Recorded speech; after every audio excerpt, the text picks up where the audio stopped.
अस्सलामुअलैकुम व्यूअर्स, आज मैं आपको सिखाने जा रही हूँ एक बहुत ही मज़ेदार सा केक जिसका नाम है कोकोनट मिल्क केक और इसको बनाना है बहुत ही आसान। इसके लिए सबसे पहले मैंने एक बाउल में लिया है मैदा और इसमें शामिल कर दिया डेसिकेटेड कोकोनट और बेकिंग पाउडर। इन तीनों चीज़ों को मिक्स करके साइड में रख लिया। अब एक और बाउल में मैंने थोड़ा सा ऑयल लिया है और इसमें अंडे डाल दिए हैं। अब इन दोनों को मैं अच्छे तरीके से बीट करूँगी ताकि ये यकजान हो जाए। साथ ही इसमें कोकोनट मिल्क चला गया, इसको भी डाल के बीट करूंगी। अब मैं इसमें शामिल करने जा रही हूँ चीनी डालकर इसको अच्छी तरीके से बीट करना है। और अब इसमें मैदे का मिक्सचर डालती जाऊंगी थोड़ा थोड़ा करके और साथ साथ इसको स्पैचुला की मदद से मिक्स करती जाऊंगी। सारा मिक्सचर रेडी हो जाएगा तो एंड में इसमें कोकोनट एसेंस चला गया।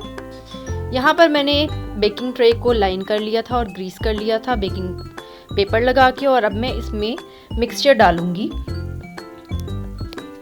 मिक्सचर इसमें चला गया और पहले से गर्मशुदा ओवन में 180 डिग्रीज पर इसको 20 से 25 मिनट के लिए बेक कर लूँगी। अब इसको ठंडा करूँगी और इसका ग्लेज़ बनाऊँगी। ग्लेज़ बनाने के लिए एक बोल में मैंने आइसिंग शुगर ली है और इसमें बिल्कुल थोड़ा सा मैं इस दूध शामिल करूँगी और इसको बिल्कुल मिक्स कर लूँगी अच्छे तरीके से ताकि इसमें कोई लम्स ना रहे। केक ठंडा हो जाएगा तो इस ग्लेज़ को मैं केक के ऊपर फैला दूँगी। इसको शाम की चाय में सर्व करें, खुद भी खाएं, अपने बच्चों को भी खिलाएं और मेरे चैनल को लाइक एंड सब्सक्राइब करना बिल्कुल मत भूलिएगा। अल्लाह हाफिज़।